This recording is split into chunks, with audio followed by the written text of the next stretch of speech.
El agua dulce discurre por ríos y regatos surcando todos los continentes. En muchas ocasiones se almacena en las depresiones del terreno formando masas de agua estable de tamaños muy diferentes. En Norteamérica podemos navegar por los grandes lagos semejantes a pequeños mares. En lo alto de la cordillera andina descubrimos el enorme lago Titicaca. En medio de África el lago Victoria o en Europa el mar de Aral.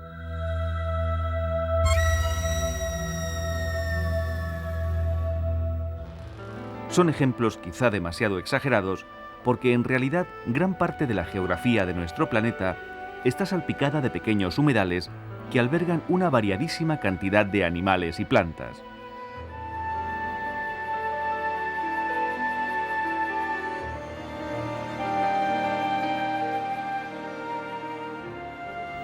Además, los embalses acumulan agua dulce de manera artificial, pero siempre asociada a la existencia de ríos.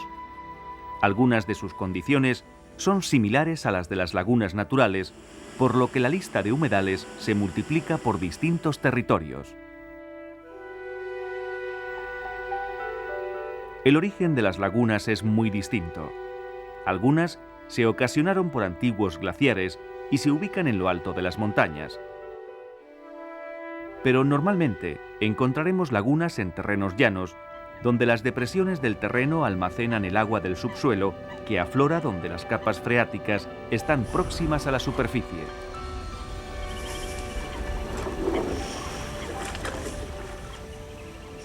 Alrededor de los ambientes con mucha agua se reúnen y viven gran cantidad y variedad de seres vivos. Muchos de ellos dependen de la existencia de estos ambientes acuáticos. Lagos y embalses almacenan una compleja trama de vida que comienza en sus propias orillas. El agua que se va almacenando en su cuenca aporta numerosos nutrientes que facilitan el crecimiento de densísimas cortinas de eneas o espadañas. En algunos lugares no hay forma de atravesar tanta vegetación.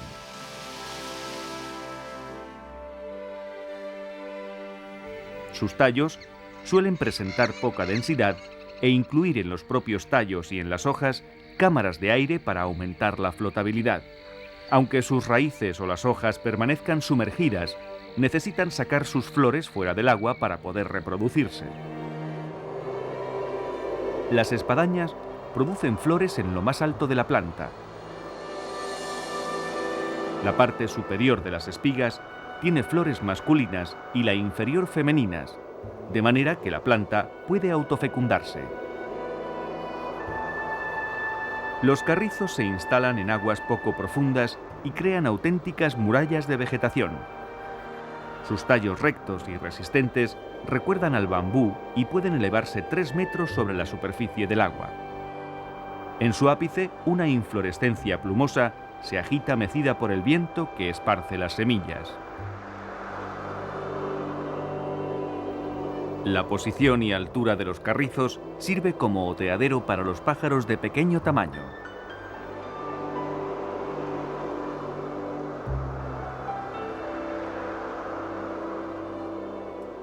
Incluso nos podemos encontrar con tarajales que son bosques de unos árboles, los taráis, que crecen en las propias lagunas y pueden ocupar amplias superficies.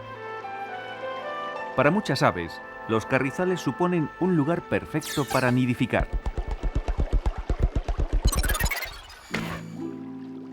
El buitrón es un pequeño pájaro que pasa su vida en los márgenes de los carrizales.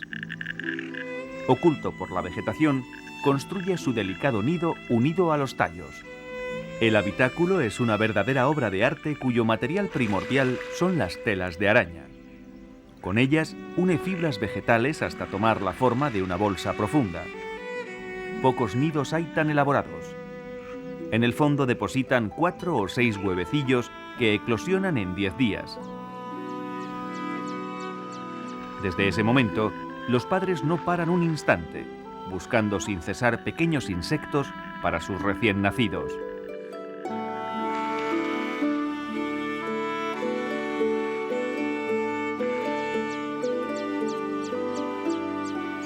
Entre las eneas o los carrizos, también encontraremos otro especialista en este peculiar medio.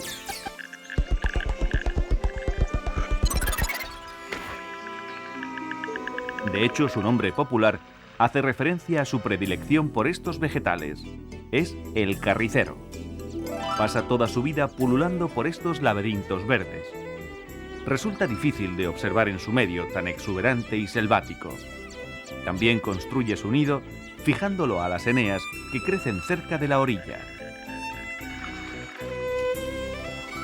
Más alejadas, en lugares muy solitarios, las islas de vegetación albergan grandes aves. Es el caso de la escasa garza imperial.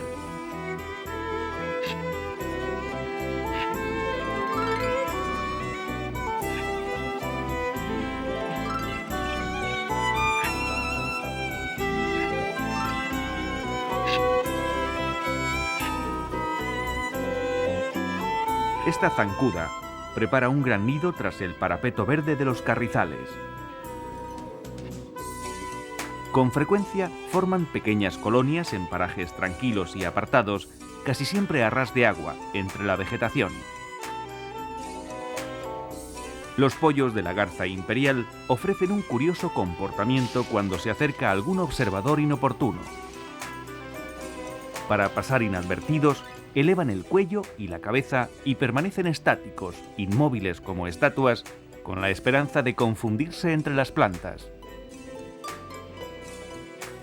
La desaparición de muchos humedales ha perjudicado a las garzas imperiales hasta convertirlas en animales bastante escasos.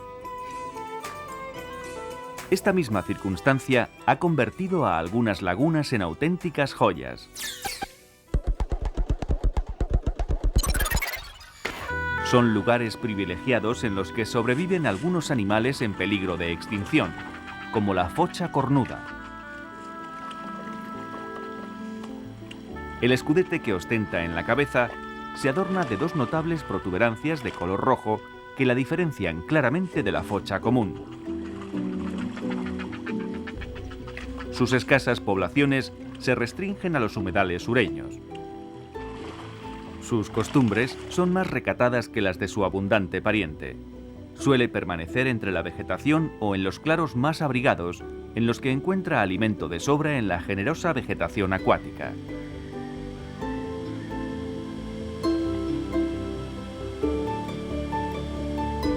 Las fochas cornudas tienen un familiar cercano cuya situación tampoco es muy halagüeña.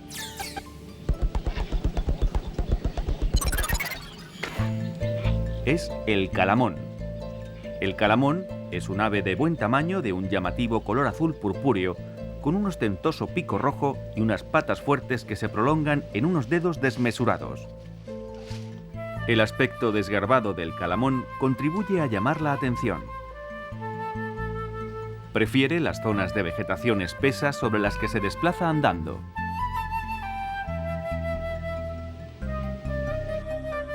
Es una de las pocas aves que utiliza sus dedos para sujetar y preparar el alimento.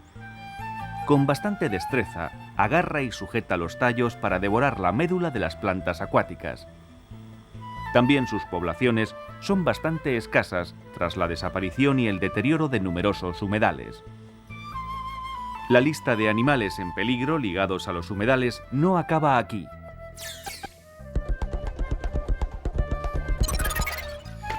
La malvasía, el patito feo de nuestra fauna, estaba incluida entre las aves más amenazadas hasta hace escaso tiempo. Este pato rechoncho de pico prominente y cola enhiesta estuvo a punto de extinguirse por el exceso de caza y el deterioro de su hábitat, ya que precisa aguas limpias, profundas y una abundante cobertura vegetal.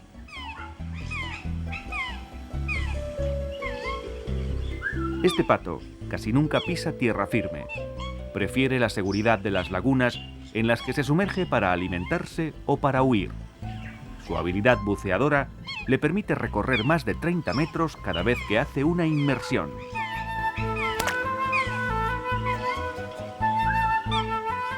Las malvasías se sumergen en busca de vegetación, pero también pueden capturar pequeños animales. Las lagunas son los ecosistemas más productivos. Las algas tienen mucho que decir en esto y sirven de base para toda la cadena trófica. Plantas superiores y algas crecen al por mayor gracias a la abundancia de nutrientes disueltos en el agua. Estos nutrientes provienen de la tierra firme, humus, materia orgánica e inorgánica. Los primeros en utilizar la gran cantidad de materia en suspensión son los invertebrados. Los ganmarus, las dafnias e infinidad de microorganismos se alimentan de estos restos. Los ganmarus son unos pequeños crustáceos con numerosas patas. Las delanteras les sirven como remos, las intermedias baten el agua sobre las branquias para respirar y las traseras les sirven para saltar.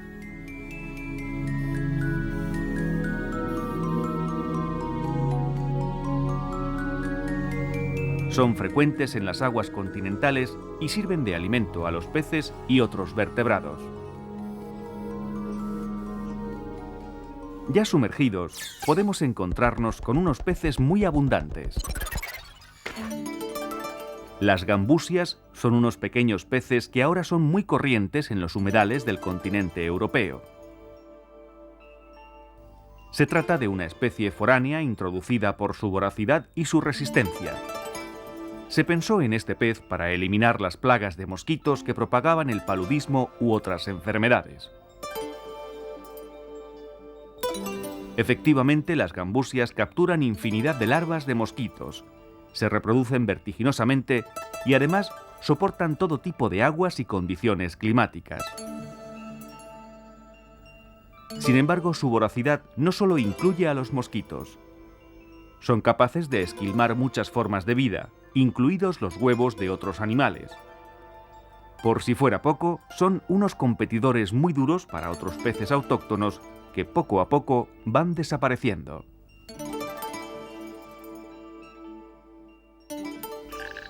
Pero regresemos a la superficie de la laguna. Una hembra de ánade real conduce a sus crías entre la maraña de vegetación. Los ánades reales o azulones son los patos más frecuentes y además capaces de tolerar la cercanía del hombre, lo que les permite criar en acequias, pequeños embalses e incluso parques urbanos.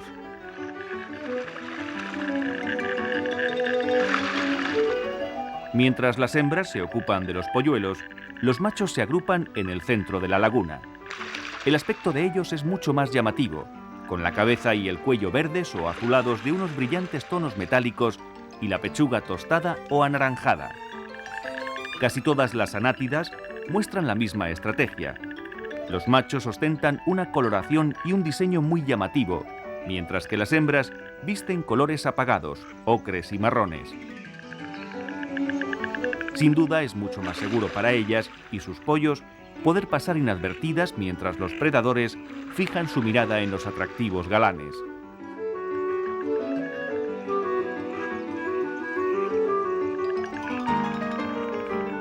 Los azulones suelen permanecer durante el día en el interior de los humedales, en las zonas centrales o entre la vegetación. Al atardecer, se acercan a las orillas a comisquear hierbas o filtrar algas y pequeños animales entre el limo.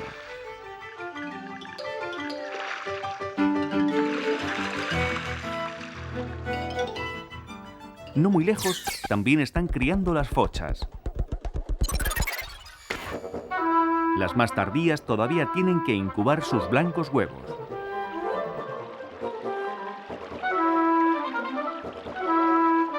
Los nidos de las fochas son plataformas flotantes de vegetación que aíslan a sus ocupantes en medio de las lagunas. En cuanto nacen los pollos, se ponen a nadar tras su madre. Las crías recuerdan en muy poco a los adultos. La siguen donde quiera que vaya y no dejan de reclamar comida en todo momento con un lastimero piído.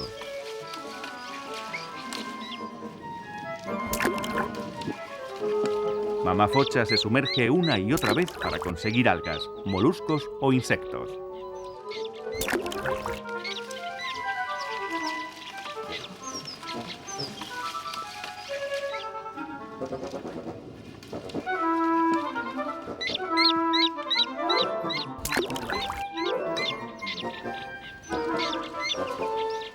Una vez acabada la época de cría, se agrupan en grandes bandos que se reúnen en los diferentes humedales.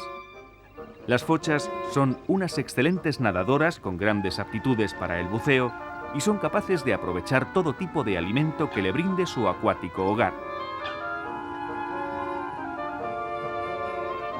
Las podemos observar cómo se sumergen en medio de las lagunas. También frecuentan las orillas, donde rebuscan pacientemente entre el limo.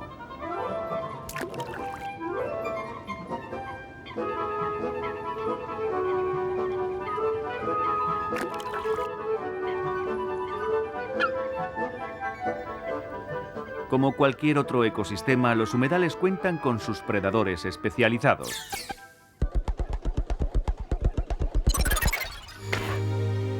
Los aguiluchos laguneros son unos consumados especialistas en la caza en cañaverales, carrizales y aguazales en general.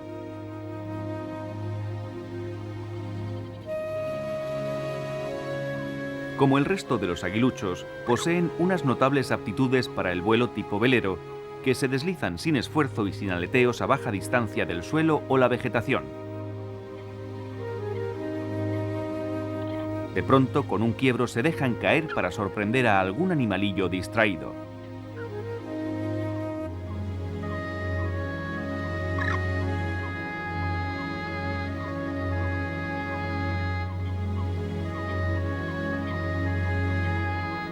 Al igual que las otras aves de los humedales, suelen refugiarse en los propios cañaverales para nidificar. Su nido lo elaboran con los propios carrizos y queda perfectamente oculto entre la espesura. La madre es la encargada de la incubación y el cuidado de los aguiluchos. A la menor señal, los cubrirá de las inclemencias atmosféricas.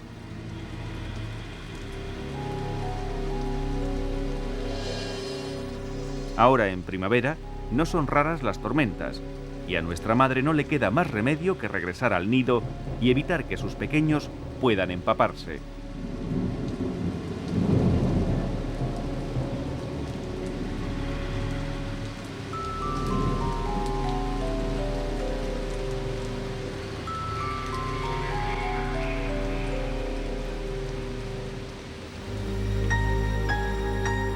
Las aguas de las lagunas sirven de escenario para una curiosa ceremonia. Los protagonistas son los somormujos lavancos.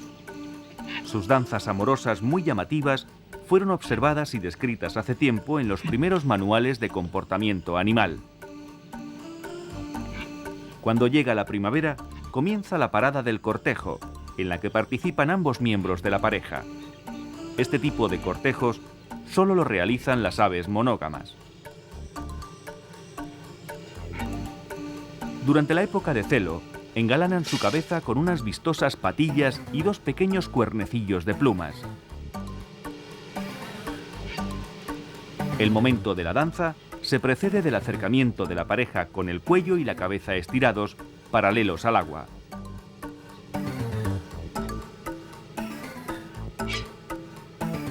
Cuando se encuentran, se enfrentan y comienzan a sacudir la cabeza uno frente a otro de forma sincrónica.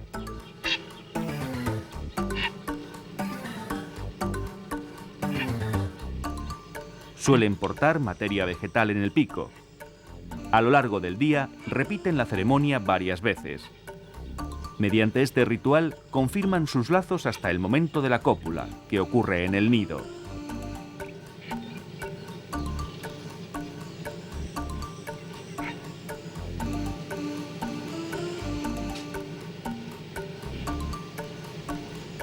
Los somormujos son magníficos buceadores.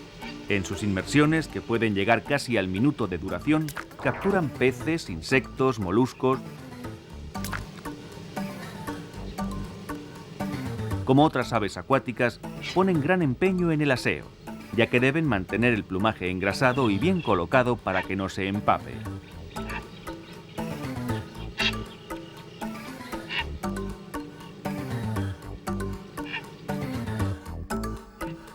En los mismos parajes encontraremos a un pariente suyo. El zampullín cría en las mismas lagunas. Su aspecto es más discreto, tanto por su color como por su tamaño. También es un excelente buceador que encuentra bajo el agua el sustento de sus pollos recién nacidos.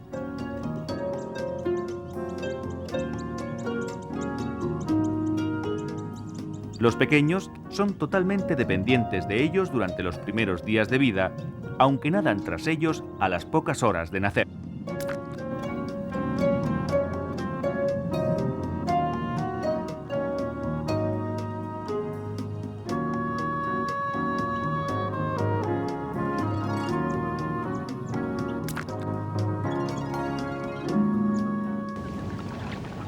La primavera pasa poco a poco y se observan cambios en el comportamiento de las aves del humedal. Las grandes concentraciones de patos es señal del final de la época reproductora. Muchos aprovechan antes de las migraciones para cambiar el plumaje. Esta época de muda es conocida como la mancada.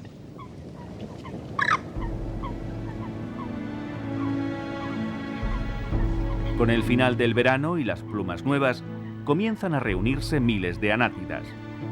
La gran mayoría son especies gregarias que pasan las estaciones frías en grandes bandos. Durante los meses del otoño y el invierno, es el momento ideal para observar distintas especies de patos y grandes cantidades. Llegan decenas de miles de toda Europa que se suman a las poblaciones peninsulares hasta la llegada de la siguiente primavera.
Con un poco de suerte, podemos descubrir algunos de los patos más raros o algunos de los más coloridos, como el tarro canelo, la escasísima cerceta pardilla,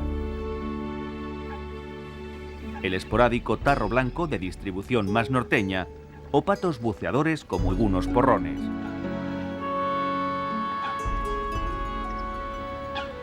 Pero la llegada invernal de las anátidas viene marcada por los graznidos de los gansos. En unos pocos días llegan a sus cuarteles de invierno. Una gran parte de los gansos europeos pasan la estación fría en la península. La mayoría se refugian en Doñana y Villafáfila. Su algarabía se repite diariamente desde octubre hasta febrero.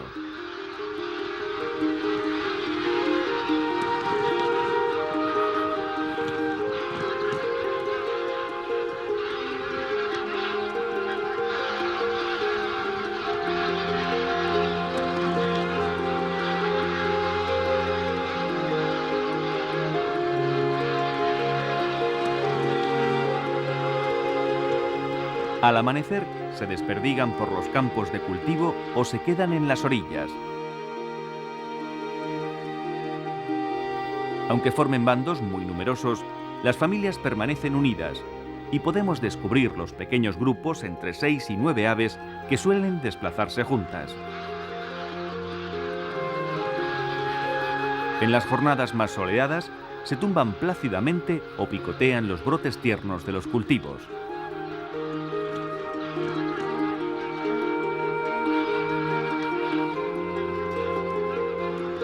Al anochecer, se concentran en las lagunas.